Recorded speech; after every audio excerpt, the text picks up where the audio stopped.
Etejah News Channel. The truth fears no questions.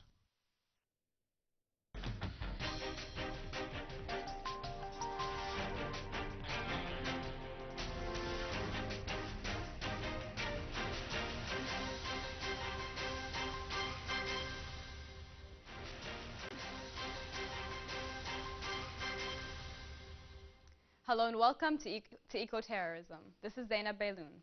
Studies show that childhood obesity has become the #1 disease in the United States and in many other countries. How does obesity affect our children? What role do parents, the environment, and culture play?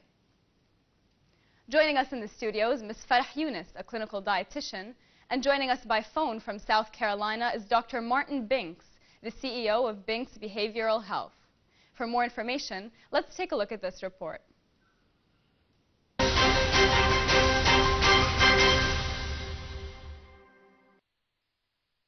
Obesity is a medical condition in which the excess presence of body fat may contribute to an adverse effect on increasing health problems and on reducing life expectancy. Obesity is the major responsible of some of the various diseases in our contemporary life: heart disease, diabetes, high blood pressure and cholesterol, sleep apnea, and cancer. However, if adults can control their lives, most children and teenagers are subjected to parental control and lifestyle. In this regard, most parents influence their children's choice of food. A range of factors which often act in combination brought the concept of obesity to children: environment, lack of physical activity, heredity in family, dietary patterns, socioeconomic status.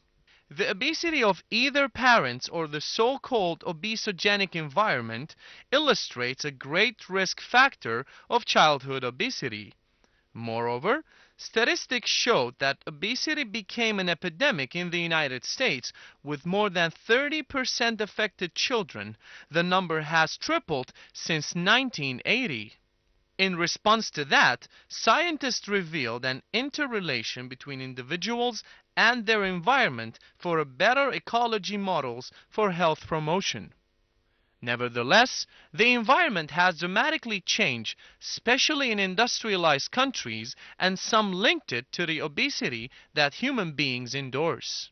Interestingly, studies showed that our present-day obesity epidemic is more likely the result of changes in environmental conditions, which promote a combination of increased levels of food consumption and increased levels of physical activities rather than changes in biological factors. In our contemporary lifestyle, how can parents prevent obesity to their children? Is it correct that reshaping our mind is reshaping our nation?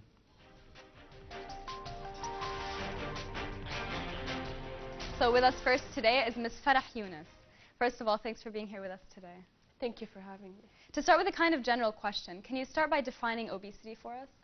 Zeinab, obesity is usually defined as an increase in the percentage of body fat. Everybody assumes it's just a weight issue. So actually we have different kinds of weight. There are fat mass, which is definitely related to disease, and there is muscle mass, which is actually healthy and want more of it. So when the fat percentage actually increases more than 20% the normal values, we start saying this person is obese. Okay, so we'll be going off for a short question to Dr. Binks with us by phone today. Dr. Binks, first of all, thanks for being here with us today. Great to be here. Is childhood obesity a child responsibility? Did you say it's the child's responsibility? Yes. Yeah. Well, I think that when we talk about obesity for adults or children, we have to be aware that there are, as your report said, so many factors that influence people's ability to maintain healthy weight. We have biological determinants that predispose people to have excess weight, either genetic or other biological factors that the child might inherit. Then we have an environment that's holistically calorie-oriented and lack of exercise-oriented, and so it's getting harder and harder for kids and parents to be active. So really we look at it as a family issue. We need to educate parents on how to properly encourage physical activity. We have to make it fun for kids. So I think that it's more of a how do we work together with families to help them adopt healthier lifestyles. What is the role of the children's parents in this case? Well, you know, parenting's a very difficult task, and when I watch my little grandchildren trying to decide what to eat and with their parents, I understand that parents have a lot of difficulty getting small children to eat healthfully, but I think that if we educate parents on making foods fun, including healthy items, speaking about health, not so much weight, and encouraging kids to play actively, you know. So really, it's about parents also, in addition to promoting sort of a healthy environment, they themselves need to model healthy behavior. Ms. Eunice, what would you say to this? What do you think is the role of children's parents in this case? And do you think, for example, say school plays a role in educating the children? It's definitely multifactored and multi-phased. But parents have, if I'm going to put it this way, they have the primary role in actually executing the changes because they are responsible for that child's behavior. But we need to start by teaching the parents and by preparing the parents to actually encourage the children to make the changes. So it's definitely the parents' responsibility, and then we can start looking at the school and the environment and the rest of the factors. Because the quickest form of change is when the parents start these changes themselves. Dr. Binks, what would you say are the psychological effects of childhood obesity? The obesity per se is less of an issue than the society's reaction to the obese child in terms of psychological issues. We see the damage on a daily basis working with adult patients, that teasing and stigmatization and not allowing them to participate fully in normal activities at times at school and so forth can be very damaging to the self-esteem of a child. I think that's one of the most important things that we teach parents, is that we don't want to single out this child that's struggling with weight to be a unique member of the family. We want to always approach it as just a family that normally acts in a healthful way. And I think the idea of childhood diets and overly restrictive behavior restrictions on the child can lead to a lot of issues. So we really encourage giving choice to the children within the context of the parents' guidance. How do you think we can reach such a point? Do you think we as a society should be advocating more awareness, pushing for more organizations that work on this issue? Do you think we should focus more on schools? Well, the Obesity Society, which is the scientific organization that I'm part of, that is one of the leaders in the world in terms of obesity treatment and research and advocacy, has many facets to helping educate the public, educate schools, and to also educate the individual. So when we look at this issue, what we're trying to do is change multiple contributors. It's not just one area that's going to fix this. We need to improve the food environment. We need to get companies that produce highly caloric food, sugar-sweetened beverages, to become a little more responsible in how they handle the food chain for families and children. We do need to get schools to stop serving foods that are so unhealthy and promote more physical activity. I think it's a combined effort. It's not going to be solved by one thing or one agency. We need to bring together all forces. Ms. Eunice, what would you say to that? I completely agree with what he said. I loved that he said we need to combine all forces. It is a real issue. It's a disease, and it's definitely increasing day by day. And if we only use one way to try to solve it, we are definitely going to fail. How do we even expect kids to choose healthy food when they know they're supposed to eat healthy food, yet it's not available at the cafeteria? How are they supposed to choose healthy food when they're being bombarded with mixed messages from the media on kids' TV shows on a daily basis, or when healthy restaurants do not have a place where kids can play? So meanwhile, we see that fast food chains have amazing colors and amazing themes That attract children. that attract children. So we need to fight from every front if we're going to win this war. There should be a war against child obesity. Definitely. Dr. Banks, what would you say, what role would you say that the media has in this issue? The media plays a huge role in our lives, and that's why I am always available to the media, like yourselves, to have discussions like this. The marketing that we're facing, either whether it's for the latest video games and things that promote sedentary activity, which we know are linked to childhood obesity, or food products that are linked to childhood obesity, they have a huge budget to promote their products, and we, on the side of the legitimate scientific and clinical aspects of obesity, need as many voices as we can to put healthful and reasonable information out there. And so the reporting of scientific studies, for example, needs to be responsible through the media and not get caught up in those sensational headlines, because the public gets very confused. Some of my patients have said to me over the years, how come the medical community, one week they're telling us eggs are bad for us, and the next week they're telling us they're not? And I think it's that messaging with responsible media that sort of takes the idea of the overall data that we have and promotes that. For example, we know that if you give equal choices to children, the children are going to eat some fun foods. We know that. But if you make available to them healthy options, you increase the likelihood of them changing their choices to more healthy foods. If you just limit the amount of time that the screens in their life, TV, video games, are turned on, we know that reduces sedentary behavior. So simple, fairly well accepted, healthy messages need to be a part of the media's conversation. Thank you very much, Dr. Banks. We'll be off for a short break, but please stay tuned. We'll be right back.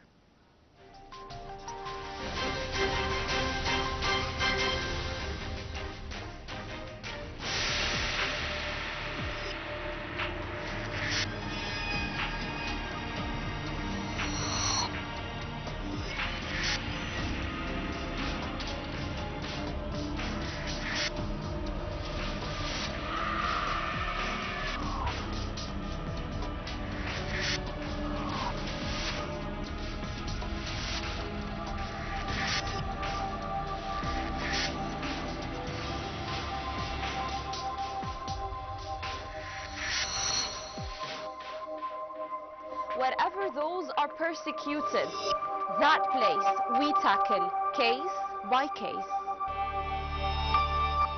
Cases, where we believe that injustice anywhere is a threat to justice everywhere.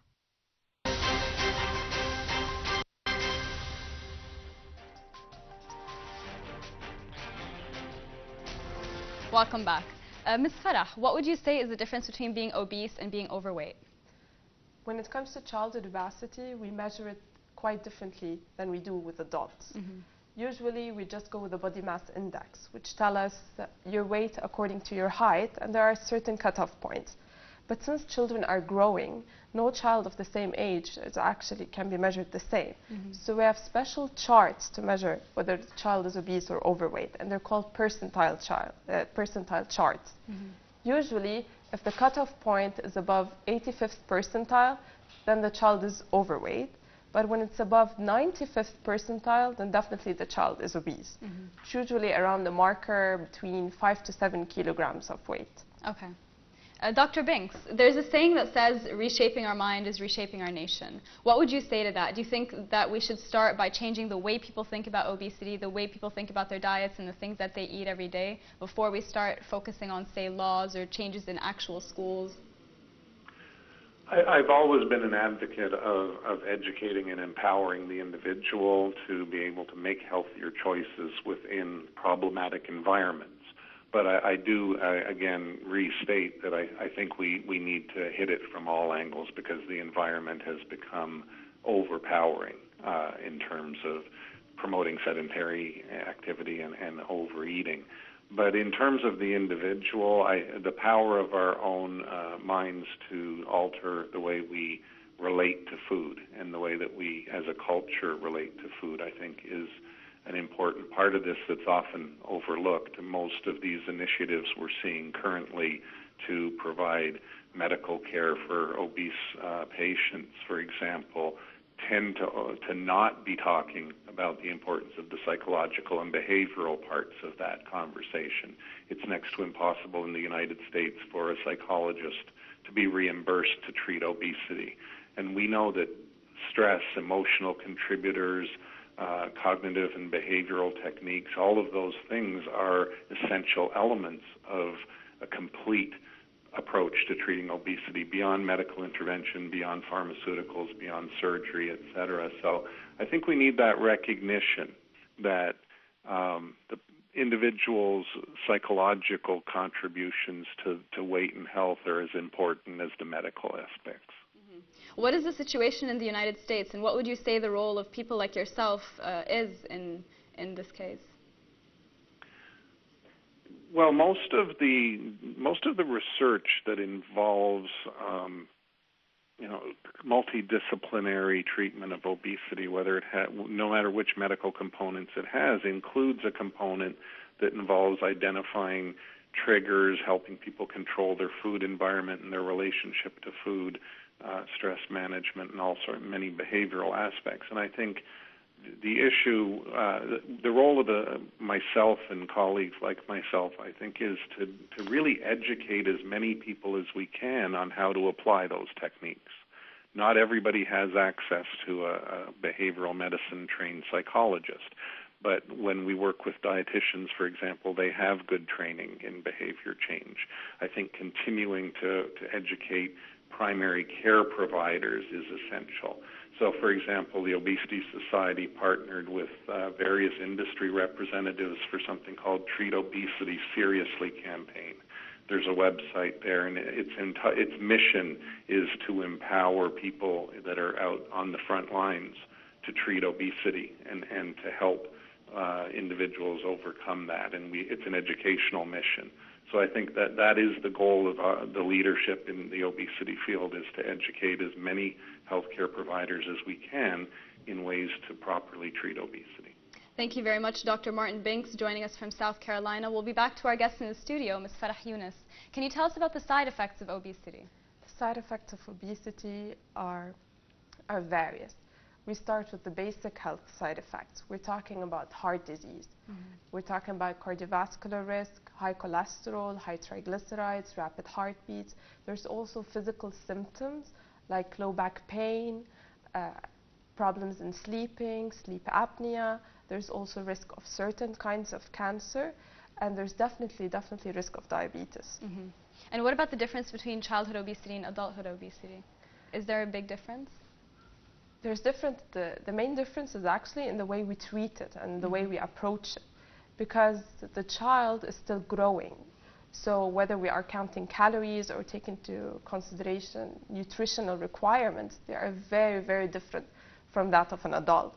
Also, if you want to talk about behavior, the behavior of the child and the community and the involvement of the parents is very important. Whereas an adult, the adult is responsible for his or herself. So we're going to try to target that as much as possible. So we would say it's more about changing the attitude of the person involved and perhaps working on the way they approach their own diet every day? Definitely.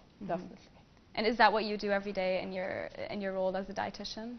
What you do when we're talking about child obesity, the role of the dietitian, I need to talk specifically to the parents. We focus more on the parents rather than the child, because they are the people who are controlling the food portions, and they are actually controlling the food choices. And we actually teach the parents how to make it fun, how to make dieting fun and never really call it dieting. The main focus should be health, should be about exercise, about physical activity, and about avoiding fast food and actually explaining why. I completely agree with what the doctor said. Restriction is definitely something we need to avoid. And we need to make weight loss more positive, with rewards and with games and with activities.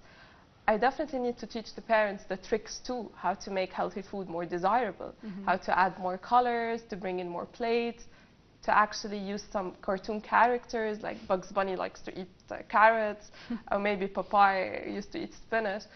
We need to use that because we are being bombarded by mixed messages. And the kids, there's actually a study that says if kids actually eat what the ads say on a daily basis, they would be eating more than half the required calories and more than half of what they should be eating, more than double actually what they should be eating in calories and fat, whereas they actually would be eating only half the nutrients that they need on a daily basis, like vitamins and minerals and proteins. So we are fighting mixed messages, and nutrition education is the #1 goal. And what do you think is the biggest problem that you face every day in your job as a nutritionist? Do you think that it comes from the children themselves, or it comes from the parents and the way that they approach the issue, or maybe in keeping up with this system that they have to start? Parents are definitely the main problem because sometimes they just have the wrong information, and it's very hard for them to accept the right information. Are they usually trying to limit their children's consumption of certain foods, and Some that creates a parents problem? Exactly. Some parents are extremely trying to limit or approaching it in a very negative approach, and maybe even calling the child names like you are fat, you are lazy, and we need to correct that all the time.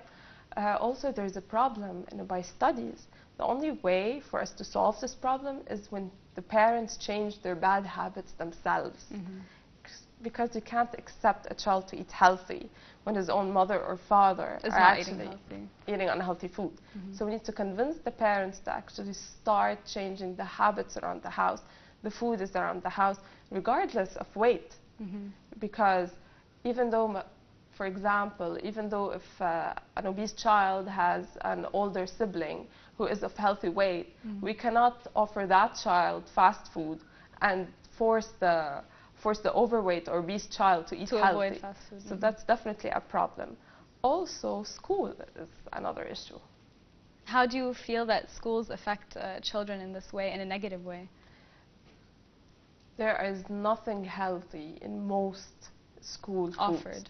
There is nothing healthy offered, and even if the child tries to eat healthy food, tries to bring it from home, it is very hard when all his friends are bringing in the most unhealthy snack foods that can be available with colors and different flavors.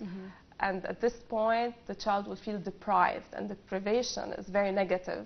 So he will start regarding as the healthy food and dieting as very negative, and will actually start to cheat on his diet without telling us or telling his parents. How do you deal with this issue? Do you focus on making sure that they're allowed to eat maybe a certain amount of bad foods, or do you think there's a different way you can deal with this? I try my best from the very first day I meet the child at the clinic to tell them I'm their friend, I'm not their enemy. They can tell me secrets I won't tell their parents, and they always have to be honest with me because I'm the one who can give them all the unhealthy food they like.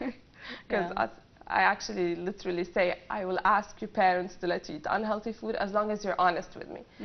It's not about just eating healthy, it's about balance. Ultimately, definitely, it's about balance. They're still allowed their favorite foods. As a kind of final question, what role do you think that culture plays in this issue of obesity? Culture plays a huge part in obesity control. First of all, when it comes to activity, because it is about cultural habits, whether we're active or we stay at home or we watch a lot of TV and screen time, or it's more actually about spending time outside the house. Also, cultural food is quite an issue, because if our culture is based on fast food or the fast-paced life, the child is very limited by what is offered. Whereas if our culture is family-based and it's about family tradition and family meals, it will help. By studies, when teens, our children, eat their meals with their families, they tend to choose healthier foods than when they eat them alone. So that definitely is related to culture. How do you see this in the way that Lebanese culture focuses on, say, people being overweight or underweight, and maybe the types of food that we tend to eat in Lebanese culture? It's a hard question to answer because it has both positive sides and negative sides. From the positive side, the Lebanese society is definitely family-based, and family meals are the number one issue we need to focus on. Then we definitely do that in this culture. Also, we have a variety of healthy foods, cultural foods like tabbouleh, like mloukhiyeh. We have all kinds of high-fiber foods included in our diet. On the other side, we have negative aspects is because we're a culture that is focused on eating, and we definitely do associate overeating with love. So we are stuffed with food when we're really not hungry, and we do have these huge festivals of food where everybody is eating, which actually makes it very hard for the child to stay within healthy limits. Thank you very much for today. Thanks to our guests in the studio, Ms. Farah Yunus, and our guest by phone, Dr. Martin Binks, and thanks to you. That's it for today. This was Eco-Terrorism, and I'm Zeinab Bailoun. See you next week.